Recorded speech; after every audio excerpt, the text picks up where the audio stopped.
Blood, flesh, and fluid spilled onto Harry's already messy lap as he got the foal out. The foal had come out with part of the afterbirth, which wasn't great for the foal who was now trapped in the gooey mess.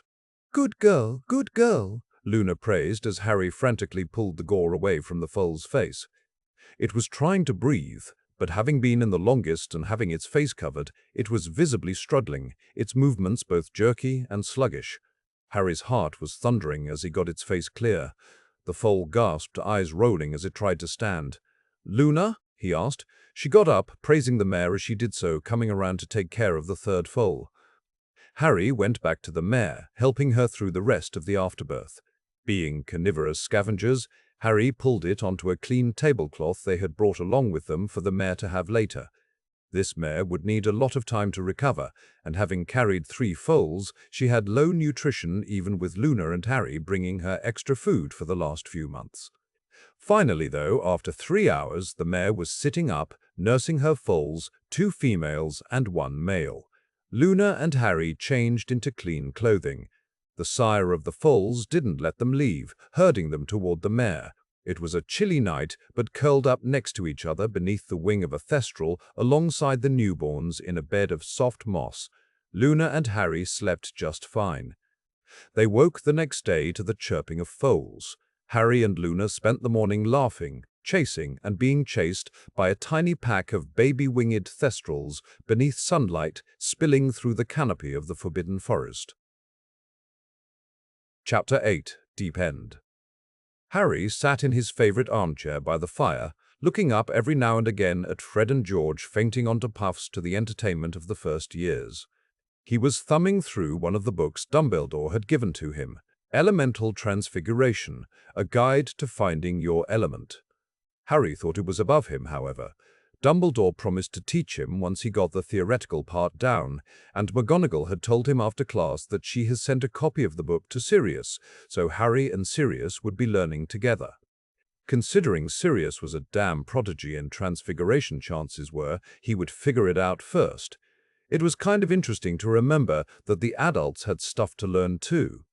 Though he supposed since Sirius had been imprisoned and then on the run since he had been 21, it made some sense. Sirius wasn't that far ahead of Harry. Well, he spent the time after graduation in a full-fledged war, so there was that. But still, it was only 5 years of separation between 16 and 21.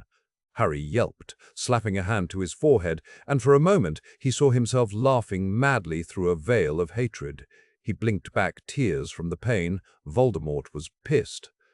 Harry smirked to himself, vindictively pleased at anything that caused the bastard to suffer, even if it was a memory of Harry laughing.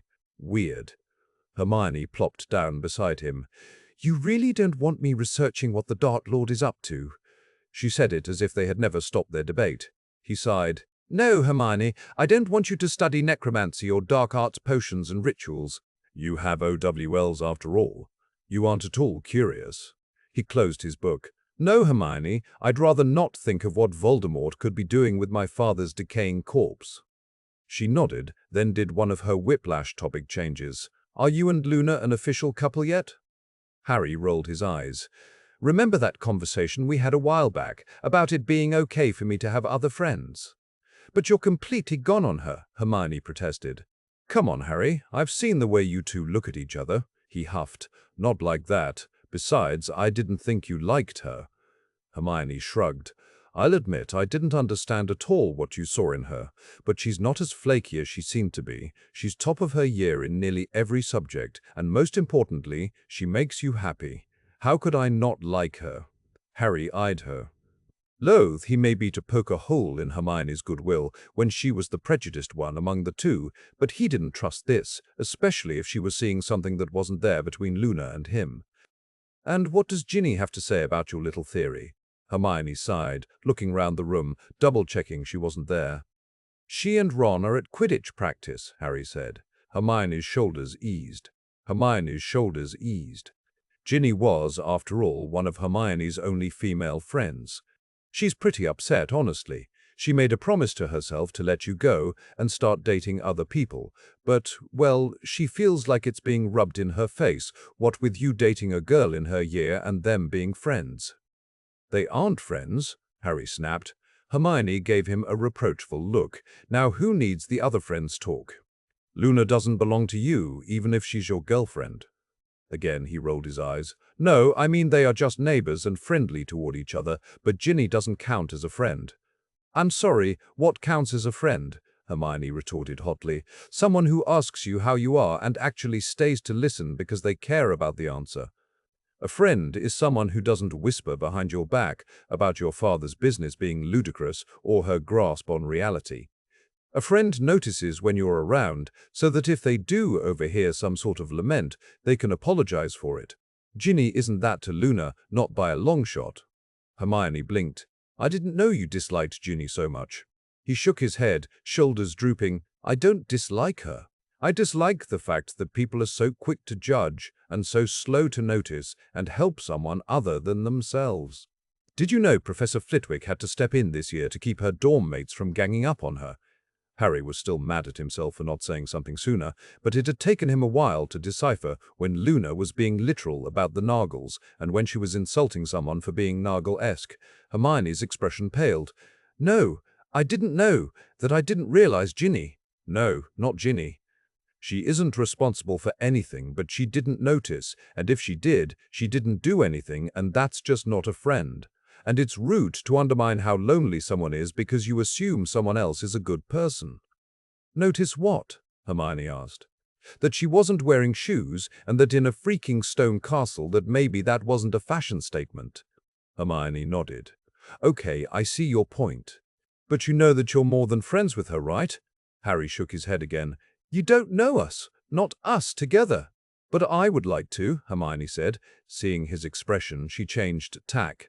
Can I see your sketchbook for a moment? He passed it over to her, and she caught several pages between her fingers as she flicked through them before turning it back to him. Harry stared at the pages she showed him. The first few were just rough sketches, but the latter ones. Picture after picture was of Luna with pen, Luna smiling at the Thestrals, Luna with hippogriffs, Luna surrounded by a herd of dancing mooncalves, Luna in the library, Luna smiling at lunch. Harry's cheeks turned red. I'm a creep. She whapped him with the book. You're adorable and very, very oblivious to your own feelings. But Luna doesn't feel that way about me. Harry. She doesn't, Harry said. I've had girls flirting with me all year, Cho. Parvati, Padma, Susan, Sue Lee, hell, even Daphne Greengrass. Don't forget Stephen Cornfoot. Harry huffed. And him. Luna hasn't acted like any of them. That's because she doesn't have a crush on you, Hermione said. She loves you. And I love her, Hermione, I really do, but I'm not going to muck that up, like I did with Cho. Hermione took his hand. It doesn't have to be gross or physical or anything, but you ought to be honest with her. Honest about what? Hey, Luna, I love you as my best friend, and I think I also have a crush on you that I wasn't aware of. She's your best friend? Hermione asked. Harry looked away. I'm sorry. Hermione shrugged. I was always second best to Ron, even when Ron abandoned you and I didn't. Hermione, you and I. I'm a lot, I get it. That's not it, he argued. Then what is it? She demanded. Because it's easy to appease Ron. Quidditch, chess, mocking professors and bemoaning classes, easy. But I'm not. You're confusing, Harry admitted. On one hand, you're always talking about how we should read more, try harder, be more interested in classes, but then if I do better than you in anything except for defense, you get super defensive and hurt. No, I don't, she said defensively. Harry raised a brow. Hermione looked away. Okay, maybe a little, but I would have gotten over it if you didn't pretend. That I'm stupid, Harry asked. So you thought the way to get me to stop was to continue talking to me like I'm stupid? No, that's not your intention, he asked. Yeah, I know it isn't, but I've been told my entire life that I'm stupid and worthless. It's kind of a habit for me to meet those sorts of expectations. I was punished any time I did better than my cousin in school, and let me tell you, that's a really, really tall ask. Hermione looked horrified. You had to do worse than your cousin on purpose? Harder than you think, I would have to get just a few points above passing. You have to know the right answers to mess up that carefully. She was quiet for a long moment before asking, How were you punished? Harry flashed on Vernon's face, and then he told the truth. Starvation was the go-to. But being locked up when someone's screaming at you, it's scary, you know. At least it was for me, worse than being hit, the threat of being hit, and being unable to get away. Hermione squeezed his hand. I'm sorry, Harry, I'm so sorry. He rubbed her hand. It's not your fault. But I made you feel… Hermione, I've never had friends before you and Ron. It's not your fault I don't know how to advocate for myself. Looking shaken, Hermione asked, And Luna? He let out a breath. Luna brings out the person that I didn't know I wanted to be, and she doesn't talk to you like an idiot. He smirked. Oh, she isn't shy about letting me know when I'm wrong. But she doesn't talk down to you, she said softly. He sighed. Hermione, I promise I've never doubted the kind of friend you are, one I could count on for everything and anything. I'm just trying to figure out who I am beyond all this.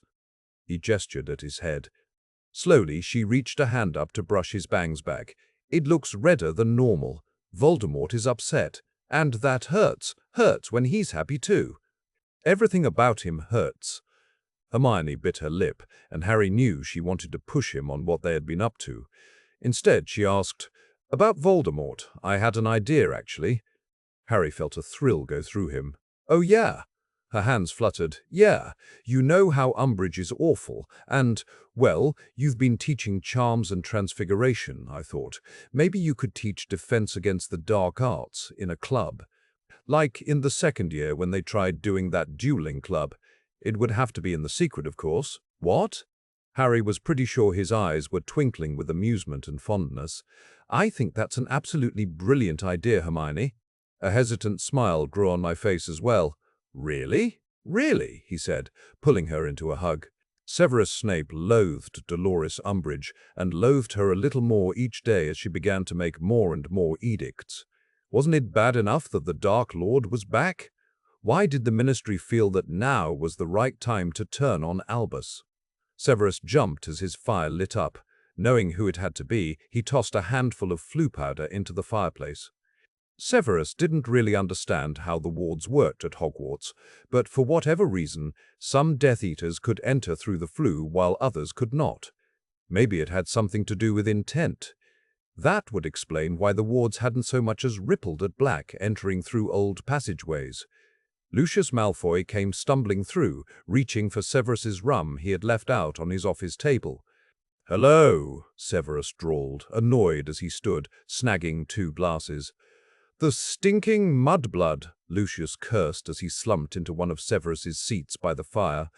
Severus plucked the bottle from his hand, pouring out a generous amount into each glass. "Who are you talking about?" Severus asked, sitting down with silent affirmation that he wouldn't be getting any more work down. "You're mudblood," Lucius said with more exhaustion than heat in his voice. Severus stiffened. "Lily, I thought you were an idiot. I thought James Potter was an idiot. Merlin, it shouldn't be possible. It should not be possible." Severus, who was fighting back his anger, was caught off guard by Lucius's tone. "What isn't possible?" Severus prompted, giving the other man some slack. He was, after all, living with the Dark Lord. Severus still didn't have a clue what the Dark Lord had done with James's corpse. Was she really so intelligent? Was she really such a power? Lucius asked, looking up with sharp focus. "Who?" Severus asked, at a complete loss now. "Lily Evans Potter." "I don't understand you."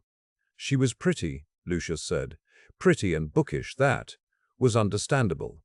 But she wasn't wife material. Not for one of our kind." Severus gritted his teeth. "She's dead." Lucius laughed. It was a bitter and harsh sound. "She was a genius." Severus was stunned into silence. Lily was a genius, but he never thought another Death Eater would admit that.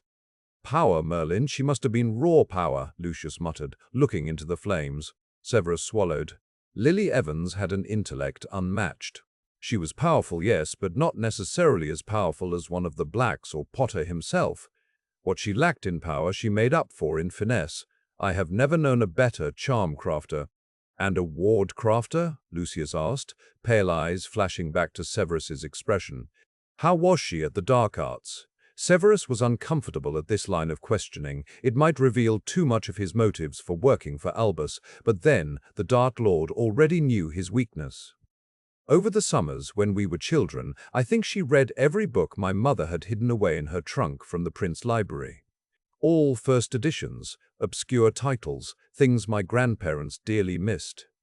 Lucius stared at him a moment. I cannot believe I was wrong about the Muggle-born.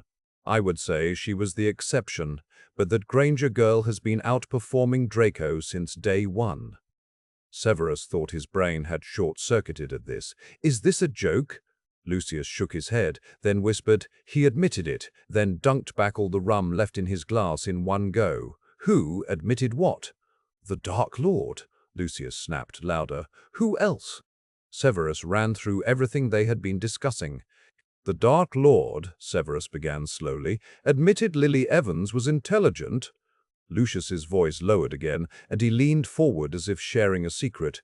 He admitted that she bested him, that she, a Muggle-born, not the boy, not fate, but that woman who defeated him, the one who outsmarted and bested him. Severus felt the blood drain from his face. Lucius snagged the bottle off the table and helped himself to another drink. Narcissa is going to leave me. Severus still felt too stunned at the previous revelation to respond to Lucius's marital woes. Lucius went on, family first, that's the black mantra. I thought she would go to France, but I think she will go back to her sister and her Muggle-born husband. I would say she's being ridiculous. But I've seen the power of the Dark Lord, but it was a Muggle-born and a child who has outmatched him time and time again. In what context did he say Lily had bested him? Severus asked. The blood ward she built between her and her son. Whoever took her life would be the one the ward protected the boy against. A strong enough ward, a dark enough ward, to require blood and life that could redirect the killing curse, Lucius explained.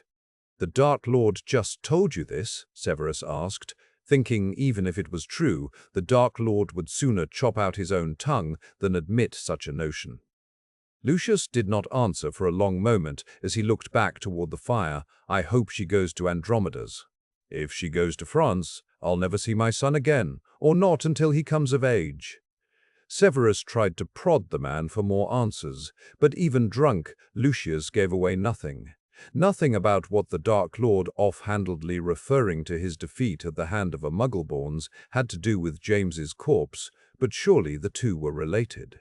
Severus let Lucius sleep in his office armchair as he went to his bookshelf, searching through the tomes he knew Lily had read. He should have been thrilled that the Dark Lord was slipping, burning holes in his own ideology among his nearest followers. But a cornered wolf is at its most dangerous. Since Harry wasn't dating anyone currently, he felt no guilt when looped his arm in Daphne's and pulled her into an alcove with him. I have a proposition for you, he said in a low voice. She glared up at him, cheeks heated. He was very glad to be hitting his growth spurt, even though it made his stomach feel like a bottomless, unfillable hole. I am not some witch you can sweep off her feet with a debonair smile and an eye twinkle. Ah, good to know the twinkle has been working. I've been practicing. Go to hell. Harry fought back a laugh and lowered his voice as if whispering a dirty secret. I'd like to extend an invitation to you for a homework club. Her blushing expression frosted over. I hate you. He smiled. Don't you want to pass defense practicals? She shoved his shoulder and said with a sigh, where and when? He gave her the hallway. There is no room there, she protested. There will be, he affirmed. Can I charge you and your sister with getting other Slytherins who are trustworthy to come? Slytherins and trust? She scoffed. Perish the thought. Theoretically, no one should be better at keeping a secret. Besides, I think Slytherin House is the only one almost fully convinced Mr. Necromancer is back from the beyond. So even if they aren't in their 5th or 7th years, they will care about learning how to defend themselves. Most of us have private tutors, she said. Harry thought back to the Department of Mysteries and said, if that's true about the Death Eaters, then that's bloody embarrassing. She bit her lip before asking, what about Theo? What about him? She glared at him. Theodore not. Yes, I know who Theo is. We've been attending classes here at Hogwarts now for quite some time. I mean, can I invite him? I don't see why not, he replied. His father is a Death Eater. So because his father made poor life choices, you think he shouldn't learn how to defend himself? What? No, it's your club, and I wouldn't invite Draco. If you invited Draco, I admit, I would begin to start questioning your intelligence. But both their fathers are Death Eaters. Daphne, I don't give a damn who their fathers are. Draco is a git, and as far as I can tell, Theo is just rough around the edges, something I can fully relate to. I trust you to use your best judgment.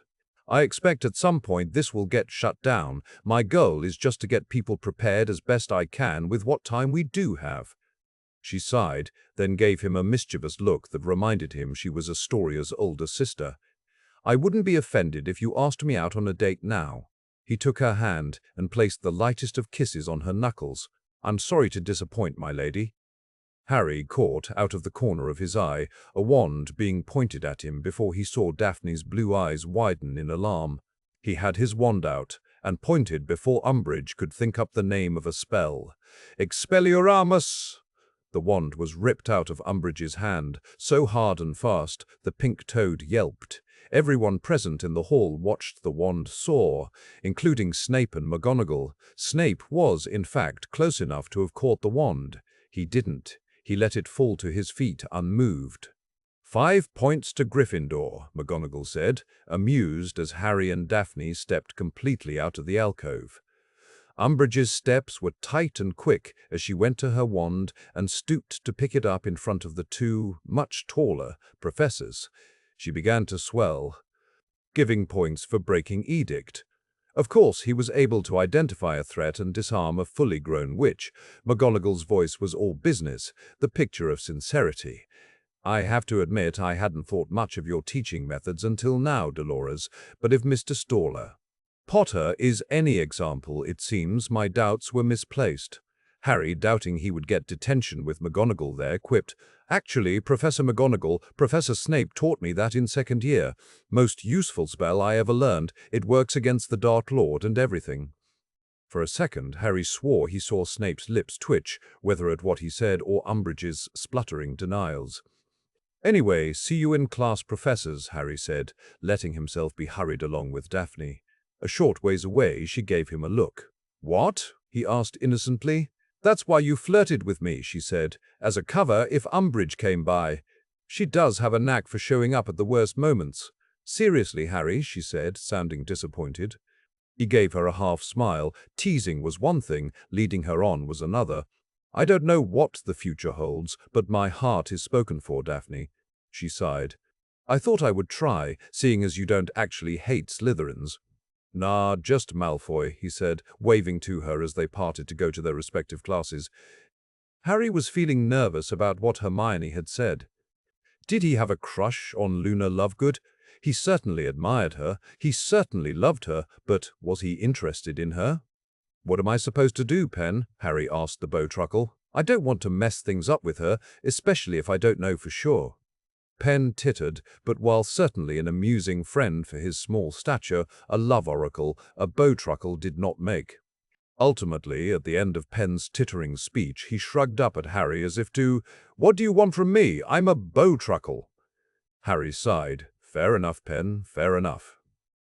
They made it to the clearing deep in the forest where the Thestrals called home. Nothing fucked with Thestrals, which meant even this deep in the forest with days growing ever shorter. It was still relatively safe. Luna was already there, stepping on one foot and then the next in something that had to be the wizard equivalent to Irish step. Or maybe it just was Irish step dancing. She was teaching the foals, 5 in all the herd currently, the triplets looking extremely small as they trotted excitedly around Luna. The oldest one, who they had named Gellert after an extremely long debate about the Deathly Hallows, and in which they spoke of Dark Lord's absurd obsession with immortality, ending with one of the foals pouncing on Harry and trying to run off with the invisibility cloak. They decided that naming a baby Death Horse after the Dark Lord who had made the Hallows famous was fitting. Also, there was just something fun about referring to a Dark Lord by their first name, and using said name for a baby animal. Likewise, they named the second oldest Thestral foal Martha, after Batman's mum. She wasn't a villain, but then the foal was very sweet. Did you decide on names yet? Harry asked, taking a seat and lighting the lanterns they had set round the clearing. They weren't normal lights, their radius only extending about 3 meters in each direction, meaning they wouldn't attract much, especially as they were dim and silver like moonlight rather than fire that might have attracted things that liked to hunt humans specifically.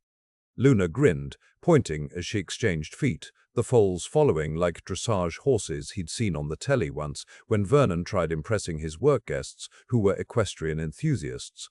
"Anita," she said, pointing at the blackest and firstborn of the triplets. "Benito," she said next, changing feet again, pointing at the lightest grey foal, the second of the triplets. And then she pointed at the troublemaker, who was smaller than both her triplets, Juanita. Harry grinned. "Do I want to know where you got those names?" She just grinned back at him in mute answer. Some things Luna kept her own counsel on, and that was okay. Harry was content to watch Luna dance with the foals as he brushed down the adults with a soft brush, looking for any scrapes and injuries. The triplets' parents waited patiently for him at the end of the circles, tending to monopolize most of his time.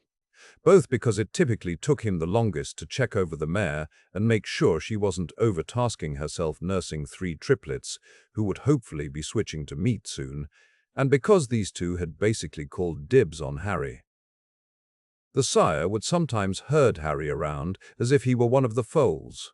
Tonight was no different. As he finished wiping down one of the last wings, the Thestral was standing behind him snuffling his hair, sorting through it with his beak.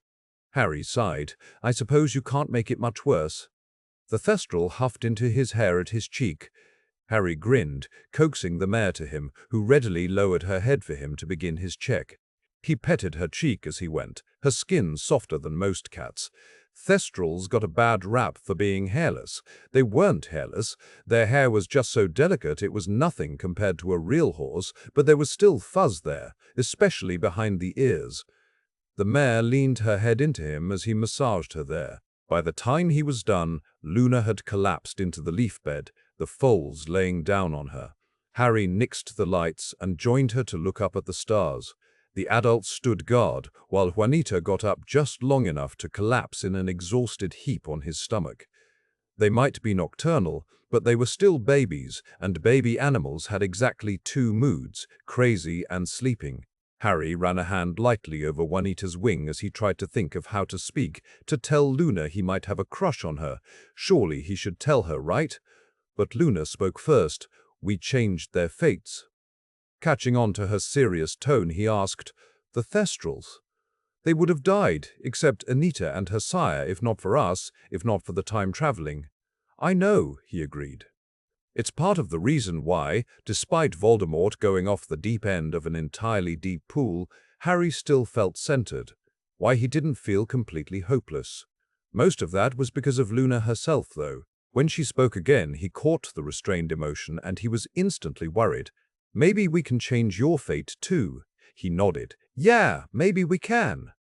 She caught his hand in the damp leaves and squeezed. "Harry, I want you to live, please. I want you to really try." Feeling how serious she was being, how worried she truly was, all thoughts of romance fled out the proverbial window. He treated her request with the sincerity she clearly needed.